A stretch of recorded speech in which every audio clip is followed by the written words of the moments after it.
Les damos la bienvenida a Entrevistas al Espectador. Estamos con Juan Camilo Montoya, es bumangués, administrador de empresas de la Universidad de los Andes, también tienes un MBA en American University y desde diciembre de 2018 se desempeña como rector de la Universidad Autónoma de Bucaramanga, la UNAP. Bienvenido, Juan Camilo.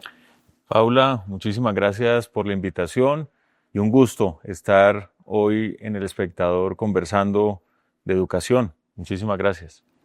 Bueno, bienvenido. Por estos días, el ICFES dio a conocer los resultados de las pruebas Saber Pro y Saber TIT y Santander quedó en el top 5.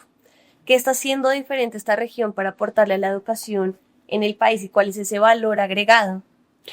Bueno, pues Santander tiene una trayectoria de educación de calidad, tanto educación básica y media como educación superior de hace bastantes años.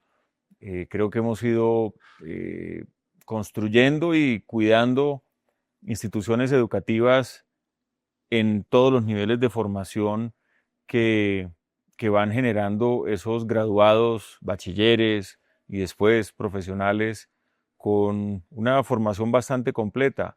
Y en esa oferta de calidad en Santander se han destacado instituciones públicas, colegios públicos, universidades públicas y también oferta privada de alta calidad. Hay colegios que han sido muy destacados en Santander desde hace años y también universidades que venimos ofreciendo educación de alta calidad, cuidando esas acreditaciones, formando mejores profesores y buscando estar lo más actualizados frente a las tendencias educativas. Y creo también que en Santander pues hay una cultura bastante arraigada en el sentido de promover la formación de las nuevas generaciones y de estar conscientes que en la medida en que nos esforcemos, nos formemos, pues así podrán venir mejores oportunidades en la vida. Entonces, creo que se conjugan varios elementos que van generando estos resultados y todavía pues falta más, falta todavía crecer y mejorar aún más los niveles de formación en el país y en nuestra región. En este punto es clave hablar de la tasa de tránsito de la educación media a la educación superior. Según cifras del Ministerio de Educación para 2024, esta tasa era del 43,9%, un poco más del 50% no hace ese tránsito inmediato. ¿Cómo hacer para atraer ese porcentaje y que ingrese a la educación superior?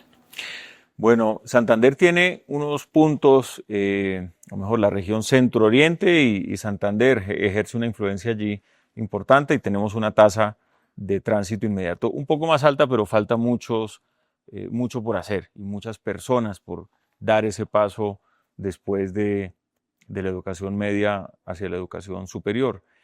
Eh, yo creo que son varios aspectos. Primero, claramente la generación de más cupos, del crecimiento de más oferta educativa es clave.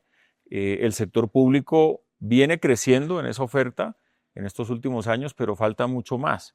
Y el complemento que generamos las universidades privadas en todo el país, en el sistema mixto de educación superior que tenemos también una responsabilidad muy grande y ahí las alternativas de financiación y los mecanismos para facilitar ese tránsito a la educación superior son fundamentales.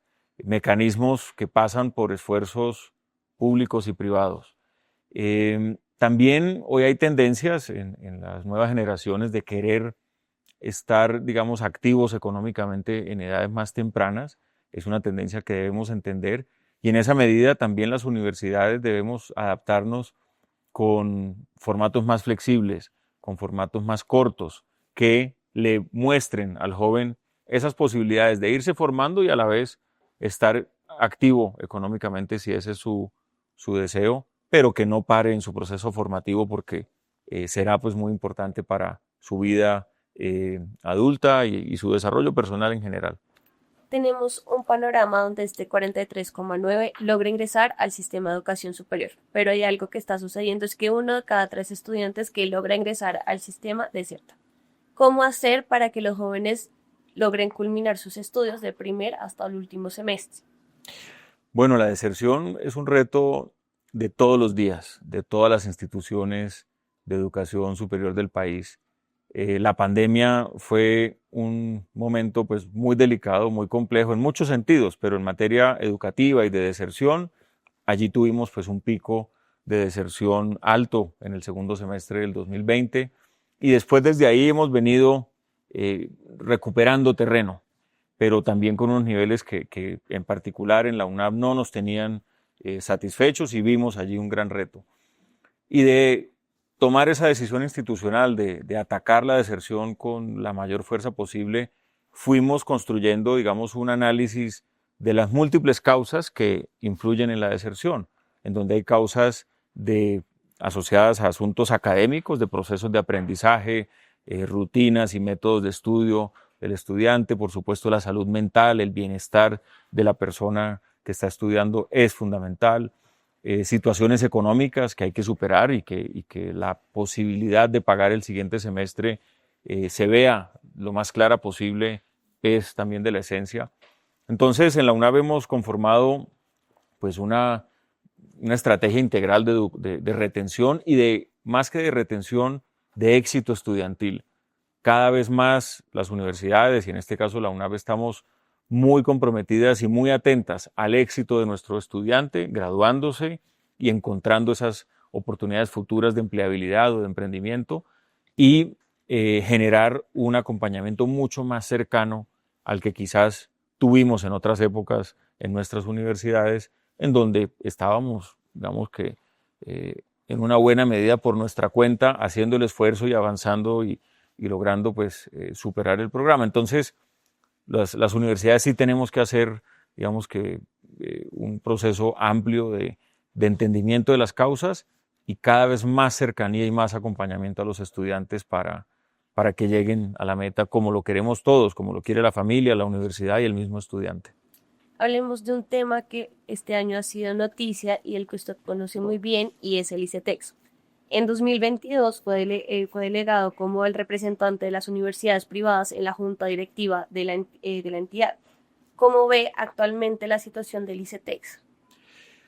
Bueno, lo primero que quiero anotar es que el ICETEX es una institución muy importante en nuestro país. Tiene ya 75 años de trayectoria y tenemos que, como sociedad, que cuidar el ICETEX, transformar el ICETEX e imaginarlo en acción por muchos años más. En este momento pasa por una situación desafiante en el sentido de no haber podido sostener en el año 2025 el nivel de colocación de nuevos créditos que venía colocando, donde se colocaron alrededor de 10.000 créditos cuando venía colocando alrededor de 60.000 nuevos créditos. El presupuesto nacional se redujo en alrededor de 1 billón de pesos y esto generó que se limitaran los créditos de largo plazo y la posibilidad de subsidiar la tasa de interés de esos créditos de largo plazo y también se estén restringiendo auxilios de sostenimiento. Eso no es una buena noticia para la educación superior en general y la conversación en el país pues debería enfocarse no a un ataque a la institución y a buscar de alguna forma el fracaso de ella de ninguna manera, sino su transformación y su evolución. Los principales retos del ICETEX pasan en una buena medida por el fondeo, la manera como accede a recursos con los cuales puede después otorgar nuevos créditos educativos y subsidios y diferentes programas. Para que tenga un mejor fondeo, yo veo varias alternativas que se pueden complementar perfectamente. Primero, que se logre un acuerdo político y de Estado, si se quiere, para que ICETEX mantenga un nivel de inversión del presupuesto nacional estable, que pudiera estar en ese alrededor de 1.5 billones que ya traía, un poco más y alguna indexación. Y de esa manera puede sostener esa operación de créditos de largo plazo, subsidiados y demás. También creo que hacia adelante las universidades debemos asumir un rol distinto en el riesgo del crédito educativo. A propósito de la deserción, debemos involucrarnos mucho más, como lo hemos hecho con U Solidaria, en ayudar a subsidiar la tasa de interés en unos puntos adicionales a la inflación y especialmente en acompañar al estudiante para que llegue a la meta, no deserte y tenga esa graduación y ese empleo futuro o esa generación de ingresos futura que le va a permitir cubrir el crédito educativo. También hay algo importante que me atrevo a proponer y es, por ejemplo, cómo ICETEX pudiera ser operador de un gran proyecto con recursos del Sistema Nacional de Regalías, en alianza con territorios, con gobernaciones, con alcaldías, y desde ahí una gran colocación de crédito a lo largo y ancho del territorio nacional, en donde todos los entes públicos sean corresponsables junto con las universidades del éxito de esos estudiantes. Creo que sería una gran inversión de las regalías y no aquellos proyectos de regalías que a veces vemos fracasados e innecesarios, y la educación superior creo que sería un gran destino para esos recursos.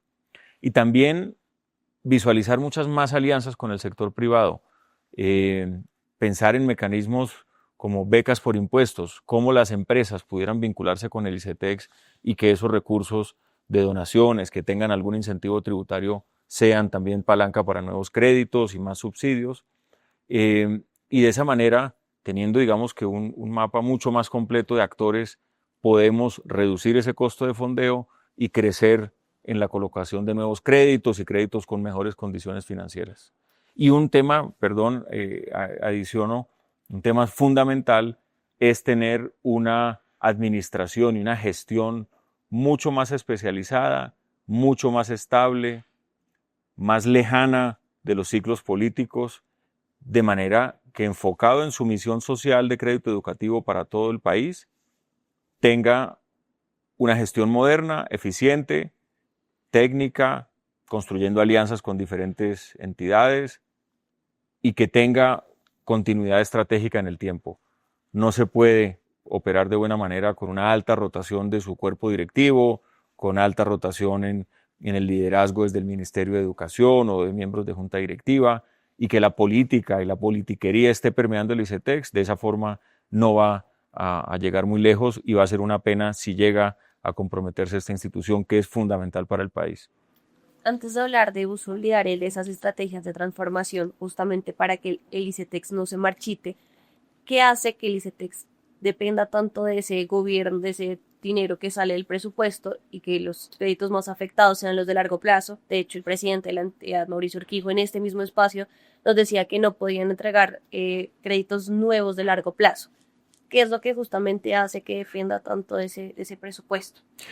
Pues la manera como el ICETEX se fondea, la fuente mayoritaria de fondeo en los últimos años, los últimos pueden ser quizás 10 o 15 años, han sido créditos de la banca multilateral, principalmente del Banco Mundial, que tienen un costo financiero que hay que honrar, hay que pagar, y ese costo financiero más la operación del ICETEX genera que el crédito al estudiante tenga unos puntos adicionales sobre la inflación que son significativos. Pueden ser créditos del IPC más 10 puntos hasta 12 puntos. Entonces, la manera de bajar ese costo financiero al estudiante es teniendo unos recursos estables desde el presupuesto nacional. Así el ICETEX puede cubrir sus compromisos con el Banco Mundial, por ejemplo, o con los bonos que ha emitido en el mercado de capitales, y a la vez darle al estudiante un alivio financiero para que pueda llevar el pago de sus cuotas y salir adelante. Entonces, en la medida en que no se baje el costo de esta financiación y de estos recursos que llegan al ICETEX, pues no va a tener esa manera de ir por créditos de bajo costo financiero. Ahí quizás está el principal desafío y por eso invito a una diversificación de esas fuentes de fondeo acompañada con modernización, con nuevas tecnologías y con mejor gobierno corporativo y administración estable para poder tener un impacto de largo aliento y no estar al vaivén de las coyunturas políticas que hacen tanto daño. Y también ICETEX ha sido, digamos que sujeto de campañas mediáticas complejas, generando, digamos, unos ataques que perjudican mucho al final del día a los estudiantes y a la educación superior en general. Esta compleja situación se ha traducido, como ya lo decíamos, en la reducción de créditos nuevos. ¿Esto ha impactado a la universidad? ¿Han visto que las tasas de deserción han aumentado o por el contrario han sido un poco más ajenos a la situación? Bueno, no hemos sido ajenos, ni mucho menos. Lo que ocurre es, y hablo en este caso por la UNAV, hemos estado muy activos y digamos que inquietos en buscar nuevos mecanismos de acceso. Y el acceso en nuestra universidad se ha vuelto un foco muy importante de la gestión, creando, digamos que un abanico de posibilidades a los estudiantes que quieren llegar a nuestra universidad. Estamos otorgando créditos directos de la universidad al estudiante, unos de corto plazo para pagar el semestre en 3 cuotas sin intereses y otros de más largo plazo en donde por ahora estamos haciendo un piloto y un número de créditos acotado porque dada la restricción del ICETEX, eso nos ha llevado a las universidades a entrar al mundo del crédito educativo de largo plazo y es una actividad nueva para nosotros que tenemos que analizar y medir con mucho cuidado para no exponer la sostenibilidad financiera de nuestra institución. Pero claramente el ICETEX, al reducir sus nuevos créditos, está generando que muchas universidades busquemos alternativas y creemos nuestras propias opciones. Y aquí también hago pues un mensaje o doy un mensaje importante y es que es muy importante que el sector financiero se involucre mucho más en el crédito educativo, de la mano con las universidades, en la medida en que ayudemos al estudiante a formarse mejor, a acompañarlo en su proceso formativo, a que la universidad pueda asumir parte del riesgo financiero del crédito, a que se vea cómo ese estudiante va a conseguir un empleo recién se gradúe o desarrolle un emprendimiento, pues el sector financiero puede perfectamente tomar a ese profesional como su cliente que tiene un crédito educativo y trabajar con él por los próximos años y después seguirlo acompañando en su vida financiera hacia adelante. Entonces, sí está creando la coyuntura del ICETEX, está activando poco a poco un mercado educativo de crédito educativo de largo plazo, pero faltan más actores y tenemos que seguirlo dinamizando a la par de que el ICETEX se fortalezca y que tenga, digamos que una sostenibilidad y una viabilidad de largo aliento, también ese mercado más vibrante y más grande en el país de crédito educativo de largo plazo se necesita. También se eliminó el subsidio a la tasa de interés. ¿Los estudiantes de la UNAP fueron afectados con esta medida? Pues nosotros desde el comienzo también hemos participado en el programa de U Solidaria que propuso el ICETEX desde comienzos de este gobierno, a raíz de una medida que se incluyó en la reforma tributaria del 2022. Esto derivó en el programa U Solidaria. Y allí pues la universidad está haciendo un esfuerzo financiero importante de cubrir los puntos adicionales a la inflación de los créditos de nuestros estudiantes. Y en esa medida el estudiante está pagando únicamente como costo financiero la inflación, el IPC. Entonces, hemos hecho el esfuerzo, lo hacemos con convicción, con ánimo constructivo y de propender por el éxito estudiantil de estas personas. Y hacia adelante se estarán, digamos, desarrollando nuevos mecanismos y estamos claramente abiertos y dispuestos a diseñar nuevas maneras de trabajar con el ICETEX hacia adelante, no solo la UNAP, sino sé que en general todas las universidades del país y las universidades privadas en particular, porque se requieren nuevas alternativas y también las universidades debemos ser cada vez más corresponsables de ayudarle al ICETEX a recaudar su cartera y también de propender por una mayor cultura de pago entre los estudiantes y sus familias. Es la verdad una responsabilidad compartida para que todo el sistema y toda esa maquinaria, digamos, hacia el crédito educativo fluya y funcione mejor. Porque es importante que más instituciones de educación superior se sumen a U Solidaria. Pues es un mecanismo que ha estado disponible en estos años para, especialmente para contrarrestar lo que fue el aumento de la inflación que tuvimos en los últimos años. Ya la inflación ha venido cediendo y necesitamos como país que siga llegando a los niveles que espera el Banco de la República. Y entonces U Solidaria fue esa reacción, digamos, ese apoyo para que no se subiera tanto el costo financiero. El programa, ya veremos cómo avanza hacia adelante, pero yo creo que ha sido, digamos, un buen ejemplo, si se quiere, o una primera prueba de cómo las universidades podemos involucrarnos en ese riesgo financiero junto con el estudiante y con la entidad financiadora, y puede servir de ejemplo para nuevas alianzas o con bancos o con otro tipo de instituciones para al final, repito, cuidar el objetivo fundamental que es el éxito de nuestros estudiantes, su graduación y su futura empleabilidad y posibilidades de crecimiento social y económico.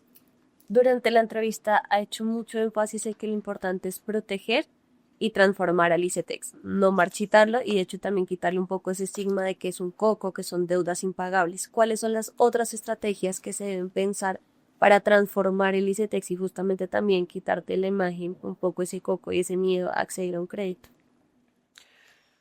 Pues insistiría en que la tasa de interés pues es el centro de, digamos, de esta conversación. Es una conversación financiera y esa tasa de interés baja en la medida en que haya un fondeo más diverso y de menor costo para la institución, para el ICETEX. Y el sector financiero debería, digamos que privado, entrar con mucha más convicción y digamos que planteando alianzas con las universidades para ofrecer créditos educativos atractivos, creerle a la calidad de la educación que estamos impartiendo y ofreciendo las universidades, en la medida en que se hagan alianzas de instituciones financieras con universidades acreditadas en alta calidad, que tienen buenos procesos de apoyo al estudiante para la permanencia, para que vayan visualizando qué sigue después de su carrera.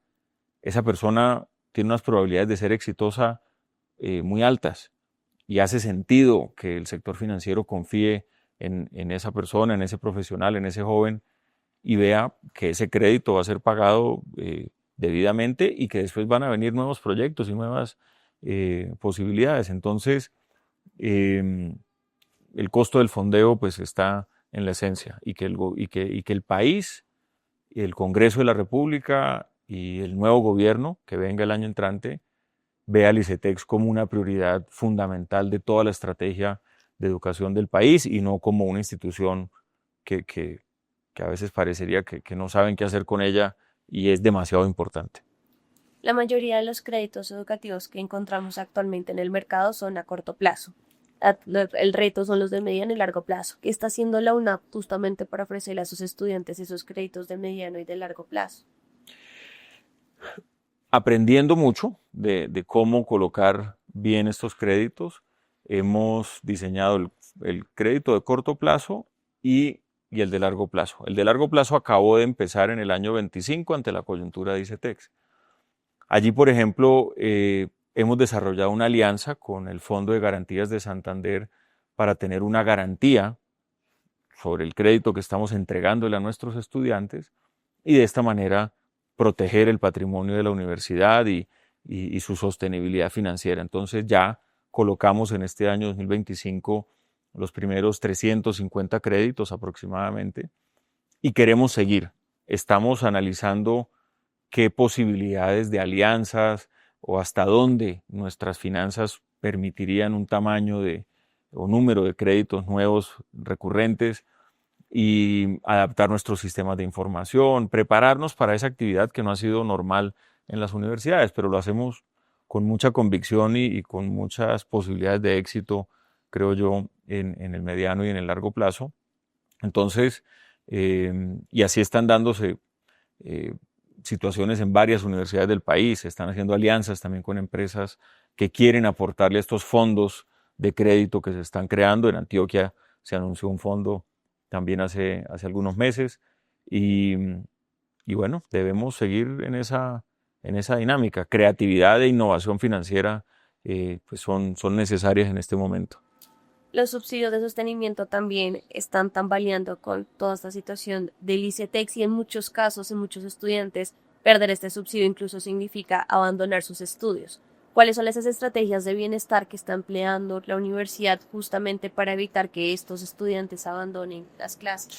Pues nosotros venimos fortaleciendo nuestra área de bienestar estudiantil y digamos que a los estudiantes o que tienen becas provenientes del ejercicio de filantropía o que tienen estos créditos con ICETEX, pues digamos que tenemos la información cercana y estamos muy atentos a cómo van en su proceso ordinario a través de los semestres. Quienes necesitan apoyo en asuntos de transporte, por ejemplo, estamos ofreciendo un sistema de transporte en la ciudad para movilizarse fácilmente entre el sur y el del área metropolitana y la universidad, el campus. Estamos ofreciendo servicios de alimentación muy subsidiados y muy asequibles a las personas que lo necesitan. Y mucho acompañamiento pues, académico a través de mentorías, a través de planes padrino entre los mismos estudiantes de los programas. Semestres superiores apoyan a estudiantes de semestres que van iniciando su carrera y cuidando el desempeño y que vayan avanzando bien en sus semestres. Entonces, son varias actividades buscando rodear, en el buen sentido de la palabra, al estudiante y ver que va avanzando en su proceso. También el tema de salud mental pues, es muy importante, de ayudarlos en sus métodos de estudio, en sus rutinas, que duerman bien, que descansen. Son muchas pequeñas cosas que al final suman para que haya más posibilidades de éxito. Hablando de becas, algunas universidades han empezado a buscar donaciones, sobre todo del sector privado. ¿En qué consiste este ejercicio y qué lecciones les ha dejado? Bueno, es una nueva práctica pues muy importante que vemos con mucha fuerza, especialmente en Estados Unidos, desde hace muchos años. En Europa va creciendo poco a poco, en Australia, en diversos sectores del mundo, y es cultivar esa posibilidad de filantropía hacia la educación superior, hacia la educación superior de alta calidad. Y en ese sentido, las universidades venimos aprendiendo de ese proceso, de cómo construir relaciones más fuertes con nuestros graduados, con empresas, con familias, con diferentes grupos de interés con quienes podamos conectarnos y buscar que tengamos una causa común por la educación superior. Entonces, y esto se llama digamos que a nivel internacional lo llaman avance institucional. Digamos que es toda una práctica que comprende las comunicaciones, el marketing y las posibilidades de ir a buscar esas donaciones. En la UNAV empezamos con mucha más fuerza desde el año 2020, en la pandemia, digamos que se activó la necesidad de este esfuerzo, buscando donaciones para dar becas de rescate para estudiantes que están de pronto a punto de desertar porque no ven cómo pagar el siguiente semestre y ayudarlos a terminar. Y también estamos otorgando becas de carrera completa desde el año 2022. Y empezamos con los primeros 11 estudiantes en ese momento, ya llevamos 60. Al final de este año creo que vamos a poder llegar a los primeros 100 estudiantes becados en carreras completas. Y poco a poco se va posicionando esa educación superior de alta calidad como una causa que hace sentido y que conecta con los intereses de personas, de familias, de empresas que quieren ayudar. Y es muy satisfactorio ver cómo se transforman las vidas de estos jóvenes y de sus familias que no tenían esa posibilidad de educación de alta calidad a la vista, y esa beca abrió las puertas y va poco a poco generando nuevas oportunidades. Entonces, es un proceso gradual que requiere inversiones de las universidades en capacidades, en personas, en sistemas de información, en tiempo, y poco a poco vamos creciendo y estamos colaborando con otras universidades en ese mismo proceso, como una campaña que está activa en este momento que se llama Vamos Pa'lante, junto con la Universidad de los Andes, que la lidera, y otras 4 universidades de diversas regiones del país que estamos allí muy activas. Estamos viviendo un panorama donde la tasa de natalidad ha caído, cada vez son más, la población es más vieja y menos niños y niñas. En las matrículas de los colegios ya se está viendo, muchos colegios se están cerrando y hasta ahorita está como tocando las puertas de las universidades. ¿Cómo se están ustedes adaptando a estas tendencias demográficas? Pues es una realidad indiscutible que, como tú lo dices, ya toca las puertas de los preescolares y va llegando a los primeros niveles de educación básica y media. y a todo el sistema educativo lo va a impactar. Y efectivamente irán dándose situaciones de consolidación, seguramente, de la oferta, del número de instituciones que están ofreciendo diversos tipos de programas. Y eso creo que va a requerir pues mucha reflexión sobre la estrategia de las instituciones, de las universidades. En el caso de la UNAV hemos estado pues bastante activos en esa reflexión sobre nuestra estrategia y apostamos con mucha fuerza a la flexibilidad de nuestros programas, a la posibilidad de combinar diversas modalidades de formación, también a estar presentes en los diferentes niveles de formación, desde los niveles técnico y tecnológico, hasta pasando por los pregrados y los posgrados, y facilitarle a las personas, al estudiante, ese tránsito entre diferentes niveles de formación para que puedan llegar hasta donde ellos quieran. Entonces, la flexibilidad con las modalidades de formación, pues es una apuesta importante en nuestra universidad. Y también tendremos las universidades que entrar cada vez más en entender el mercado de las personas adultas que requieren reentrenamientos, que requieren nuevas capacidades, nuevas habilidades y tener esos formatos a la mano de educación continua o de posgrados que cada vez buscan ser más cortos. Entonces, el repensamiento de todo el portafolio académico es una necesidad. Nosotros venimos actuando en ese sentido, en las diferentes facultades. Cada una tiene sus retos, sus particularidades, pero sí llegó un momento en el que la educación superior va a requerir un entendimiento mucho más profundo de la demanda y entendimiento de cómo están esas tendencias demográficas en las diferentes regiones del país que cambian. Una cosa es lo que pasa en Bogotá y otra en la que pasa, lo que pasa en otras regiones del país, en donde todavía hay unos bonos demográficos interesantes y habría que hacer también apuestas en nuevas regiones del país en un momento dado. Parte de esas apuestas es que las personas también están pidiendo programas más flexibles para trabajar o hacer otro tipo de actividades que tiene en mente la UNAV para volver más atractivos sus programas y justamente responder a esa flexibilidad que están pidiendo las personas. Pues allí el trabajo de flexibilizar los formatos es importante. Nosotros, por ejemplo, hemos entrado en una tendencia importante que es el ofrecimiento de los menores, los ciclos menores, en donde los estudiantes de diferentes programas van recorriendo el ciclo fundamental de su programa, pero tienen la posibilidad de escoger y entrar a tomar unos cursos de otras facultades y de otros temas que le interesan a él o a ella para su formación. Un abogado que de pronto quiere hacer un menor en temas de artes audiovisuales o de algunos asuntos relacionados con la salud, con los negocios, y así empezar a permitir muchos cruces para que el estudiante vaya un poco haciendo a la medida su formación. Los ciclos cortos son importantes. Hemos incursionado en programas técnicos y tecnológicos desde hace muchos años, ahora incluso teniendo programas más cortos como técnicos laborales y facilitándole a la persona su tránsito hacia siguientes niveles de formación. Y la educación continua también es un aspecto por desarrollar mucho más a nivel de cursos especializados, a grupos cerrados y también a ofertas a la ciudadanía en general que pueda tomar cursos en la universidad sin estar matriculado necesariamente en un pregrado y tenemos que, digamos, que ofrecer muchas más alternativas de ese tipo. En ese proceso de adaptación a los nuevos mercados, ¿cuáles son las carreras que han abierto recientemente o cuáles son esos mercados a los que quieren llegar? Bueno, pues claramente el mundo de la tecnología está exigiendo que las universidades adaptemos y desarrollemos muchos nuevos programas y transformemos otros y cerremos también otros que ya han cumplido sus ciclos, digamos que de trayectoria.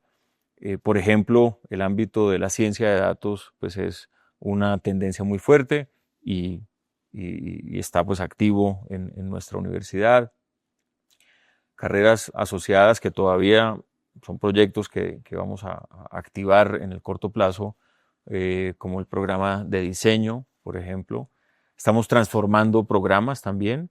Lo que antes era una ingeniería de mercados, ahora es un programa de marketing con mucha fuerza en nuestra universidad.